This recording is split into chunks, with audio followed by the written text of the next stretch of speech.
we go. Here we go. 2 days away.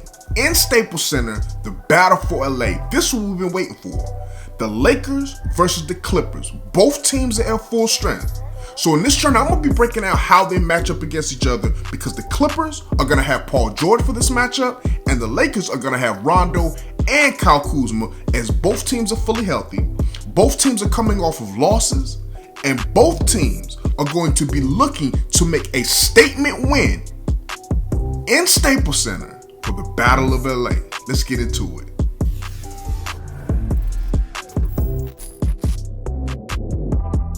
Welcome back to Journey of a Ballaholic, the best talk show for basketball addicts. I'm your host, General Hannibal X. Now in this journey, we're going to be discussing the Lakers versus the Clippers in the epic Christmas Day showdown. This right here, even if you're just a casual fan, whether you're a fanatic or a casual fan, Christmas Day is what truly marks the unofficial start of the season. I don't care where you sit, whether you're a Lakers fan, a Clippers fan, or just an NBA fan. Everybody's going to be tuned in for this 8 p.m. showdown between these two squads. Most people believe that the Lakers and the Clippers are the two best teams in the West, if not the two best teams in the entire NBA. And now you get to see these two teams fully healthy against each other. You got to remember, on opening night, Paul George wasn't there for the Clippers, and Kuzma or Rondo was not there for the Lakers. Now that these two teams have gone through about a third of the season, the Lakers are sitting on top of the West. They're sitting there at 24-6. Even though they're on a 3-game losing streak, they still got a 3-game lead over the number 2 seeded Denver Nuggets. The Clippers, coming off a loss to OKC, they're sitting there at 22-10, and they are looking like one of the most elite teams in the NBA. The Clippers right now have a top 10 offense and defense, as they're ranked right now number 5 in defense and number 7 in offense. The Lakers also have a top 10 offense and defense, as their defense has slipped from early in the season, but they still are ranked number 8 defense and they're ranked number 4 on offense. These two teams right here are going to be like two locomotives about to collide at each other. Both of them are coming off losses. OKC, they got the best of the Clippers without Kawhi Leonard, and the Denver Nuggets beat the brakes off of the Lakers without LeBron James. So there's no excuses. The two stars, the mega stars, LeBron and Leonard, they've rested, they've load managed, they're coming into this and they're going to be as healthy as they can be, and they got their sidekicks with them. So how do these two teams match up? Let's go ahead and start with the Lakers first, because the Lakers right now are sitting as the number 1 seed, and they're going to be the home team, if you want to call it the unofficial home team for this matchup. Now, one of the things that the Lakers have done all season well is they've protected the paint. They lead the NBA in shot blocks, which is very crucial for this matchup. The Clippers love to get inside of the paint. The Clippers are one of the best teams at being able to score efficiently from the field. But in order to do that, you gotta be able to take high efficient shots. Kawhi Leonard is one of the most efficient players in the game. The Lakers are going to have to figure out how to match up with him, because in the first game, he pretty much destroyed them. He kind of picked his poison with them. And a lot of times, it really wasn't when he was guarded by the better defenders on the Lakers, which was Danny Green and LeBron James. When those two guys guarded him, they did a very good job on Kawhi Leonard. The problem was when you had somebody other than LeBron or Danny Green or Kawhi Leonard. That's when he just destroyed them, in particular KCP. So it's going to be really interesting now with Kuzma back. Can you and will you put Kuzma on Kawhi Leonard when Danny Green's not in the game? That's going to be an interesting matchup, a chess move that you're going to have to figure out, because now you also have Paul George out there. So you can't just put your best player on Kawhi Leonard and not have to worry about another 6'7", 6'8" wing on the other side of the court. But the Clippers are best, not just having their 2-headed monster out there. They're best when they have their 4-headed monster out there. So how do the Lakers match up with that? When you bring in a Lou Williams off the bench, when you bring in Montrezl Harrell off that bench, you're adding two guys that are both right now averaging 19 or more on the season. You're bringing them in alongside of two bona fide superstars. Right now, the Clippers are on pace to be the only team in NBA history to ever have 4 guys average 19 or more points per game. The only team in NBA history. So how do you match up with that kind of offensive firepower? This is going to be real interesting because when the Clippers bring Lou Williams in, right? When they bring Montrezl Harrell in, what they do is they go small. Montrezl doesn't come in and play the 4 while Zubac's at the 5. They take Zubac out, put Harrell at the 4. What's going to be interesting is when they bring those two guys in, Avery Bradley, who's a really good defender, KCP, who's a capable defender, which one of them are going to be on Lou Williams? Or Rondo? If Rondo wasn't there last game, are you going to put Rondo on Lou Williams to be able to try to neutralize Lou Williams' ability? Because he's crafty. Lou Williams is one of the most craftiest offensive scorers in the game. So maybe Rajon Rondo's going to take that challenge. Even though he's not the defender he once was, he's got enough IQ to not get his hand caught in the cookie jar sometimes. To be able to move his feet and to be able to not let the refs bite on those calls that Lou Williams loves to draw on the offense plays to get those 3 and 4 point plays. So it's going to be interesting to see how Vogel is going to utilize his lineup, because last game against the Denver Nuggets, we saw Avery Bradley in the starting lineup after KCP had been there and been playing pretty well actually in that starting lineup. So he brought Bradley in and he started Rajon Rondo. Well, now that you've got Paul George back with Kawhi Leonard, do you start that small backcourt? Well, LeBron's going to be back in there, so Rondo will go back to the bench. Avery Bradley probably still will start, and he'll be matched up with Patrick Beverley. LeBron should be matched up with Paul George, in my opinion. I wouldn't start LeBron on Kawhi Leonard. I would start Danny Green on Kawhi Leonard, because in the first game, Kawhi Leonard was 4 for 11 from the field when guarded by Danny Green. I would start Danny Green on him. Let LeBron James start on Paul George. Let Anthony Davis deal with their starting power forward, whether that's a JaMychal Green or Mo Harkless, whoever it is that they put out there at that 4 spot. Then at the 5, you got Zubac and JaVale McGee. So what's going to be interesting to see is not just how the Lakers match up with the Clippers, but how the Clippers in that starting unit is going to match up with the Lakers. Keep in mind, Montrezl Harrell and Lou Williams, 2 of their top 4 players, comes off the bench. In that first game, we saw that the Lakers jumped out to an early, I think it was a 13-2 lead, because the Lakers were just dominating, throwing the ball down low, whether it was LeBron on back-to-back possessions, Anthony Davis on back-to-back possessions. They took advantage of the size and the skill that they have on that box. Now that the Clippers have Paul George back, it's going to be a little bit different for the Clippers, because they started trying to put Patrick Beverley on LeBron. He's just too small. He doesn't have the size, even though he's got the heart and the toughness to battle. He just don't have the size or the length to truly affect LeBron James, especially if he takes him down to that post. So Paul George being put on LeBron is going to be very crucial to being able to keep him, from just getting to the basket at will. But the real question is, who do they have to guard Anthony Davis? In that starting unit, if you've got a Mo Harkless, or even if you try to go a little bigger with a JaMychal Green or even a Patrick Patterson, whoever is the Doc Rivers going to bring in at that starting unit, which we know is not going to be Montrezl Harrell, how do they defend Anthony Davis? If you send that double team on him on that box, you're leaving guys like JaVale McGee under the basket, or you're leaving shooters open like a Danny Green on the perimeter. So that's going to be really interesting to see how that chess matchup works. But let's not kid ourselves here. Guys like Mo Harkless and Zubac, these guys are just there for fillers to start the game out. When them super subs come off the bench, Lou Williams, Montrezl Harrell, these guys here are going to bring not just an offensive fire punch, they're going to bring a chemistry. They're going to bring that continuity off the bench as a duo that's going to give the Lakers a whole lot of problems. Now, the Lakers in the first game, not having Kuzma and Rondo was very crucial. I'm going to tell you why.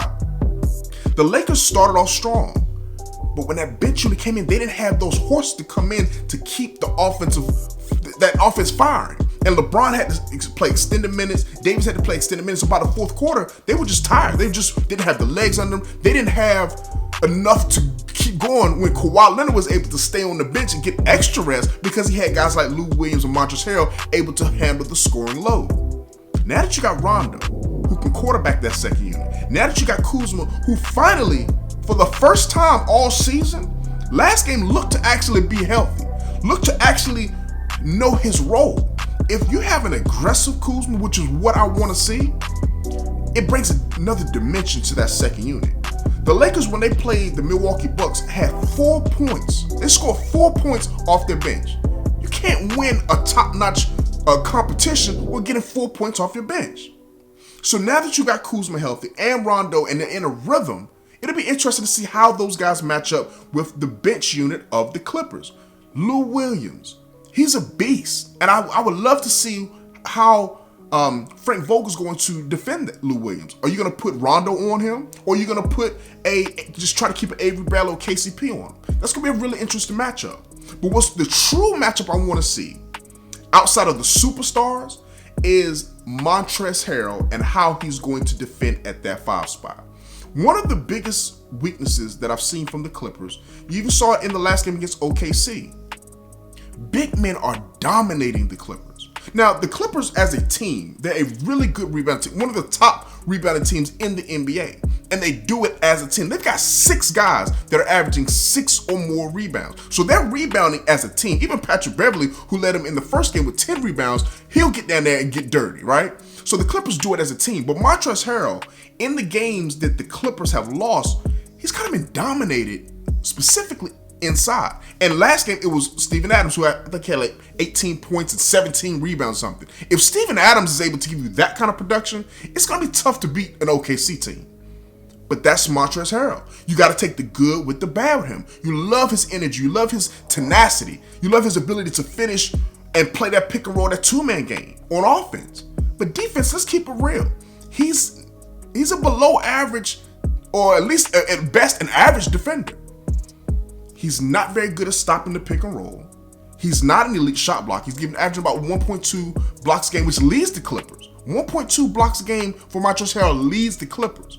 Whereas you look at the Lakers, they got 3 guys that are averaging more than what Montrezl Harrell is averaging as far as shot blocks. So there's not a lot of rim protection on the Clippers, but they make up for that on the perimeter with their pressure defense. Mind you, this is a top 5 defense we're talking about when you got guys like Patrick Beverley, Kawhi Leonard, Paul George. So these guys are causing a lot of havoc, forcing a lot of turnovers. The problem with the Clippers is they turn the ball over so much. Now the Lakers are doing that as well. Right now the Lakers are ranked 20th in the NBA in turnovers. And the last couple games, it's been a turnover machine. 19 turnovers here, 19, 22. They just coughing the ball up left and right. The Clippers actually haven't been much better, as they rank 25th compared to the Lakers rank 20th. The Clippers rank 25th in the NBA in turnovers.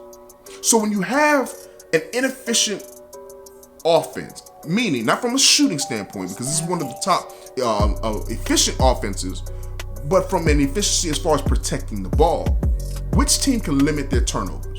The team that wins the turnover battle, I think the team that wins the rebounding battle, and the team that wins the free throw battle, I think is going to be the team that wins. I'm going to say that again.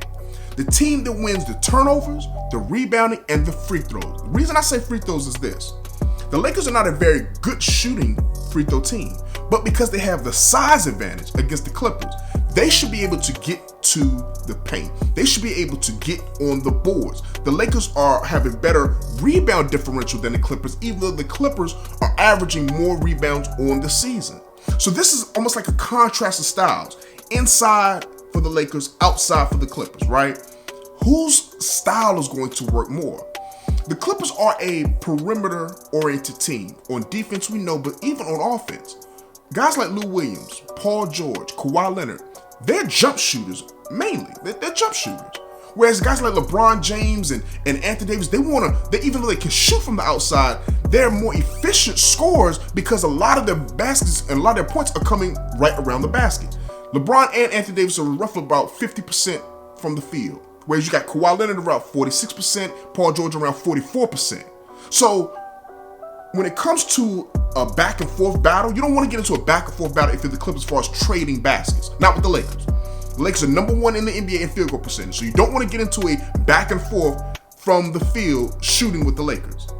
For the Clippers to win, they have to limit the Lakers' free throw attempts. So having 2 elite players that play both ends is truly what separates these teams. But the Clippers have an advantage here because unlike the Lakers, when one of their stars is out, we know that the other one, the offense can be ran through the other one. But when both of your stars come out, the Lakers don't have that elite offensive options that the Clippers have. Lou Williams and Montrezl Harrell, that chemistry that they have It allows the Clippers to rest Paul George and Kawhi and keep them out of foul trouble, which allows them, when they are in there, to play tough on-ball defense. So that's the advantage that the Clippers have, which makes them a scary team. The key to this game is going to be the role players.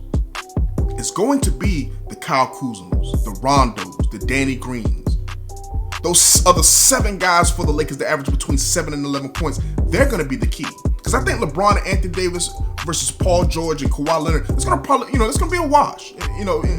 From a statistical standpoint, it should favor the Lakers slightly in that two-headed monster matchup. But 7 through 11 is going to be crucial because Lou Williams and Montrezl Harrell, they know what they're doing.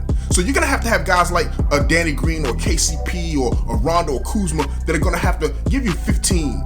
Somebody else got to give you 12. Somebody else got to give you 10. They can't have 4 points off the bench and think you're going to beat the Clippers, who are bringing 40 points in off the bench from 2 guys. You can't. It's not going to happen. My prediction for this game is going to be it's a little bit of a shocker. Everybody knows I'm a Laker fan, so I'm a little biased. But I actually think that the Clippers are going to win this game. I think the Clippers are going to win this game, and I still think that even though the Clippers will win, I think that the Lakers are the better team. It might sound a little crazy, but the Lakers team is built more for the playoffs. The Lakers team is just built for the playoffs. They're built for the time in which the game slows down.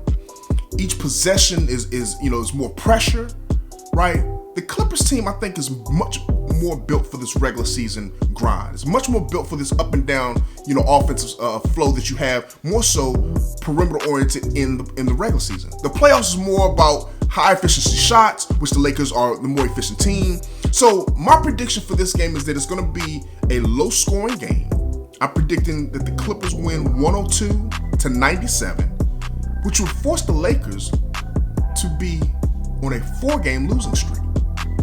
Now, to this point, the Lakers have lost 6 games, right? And 4 of those 6 games that they've lost, they did not have one of their top 3 players, whether that was LeBron, Davis, or Kuzma.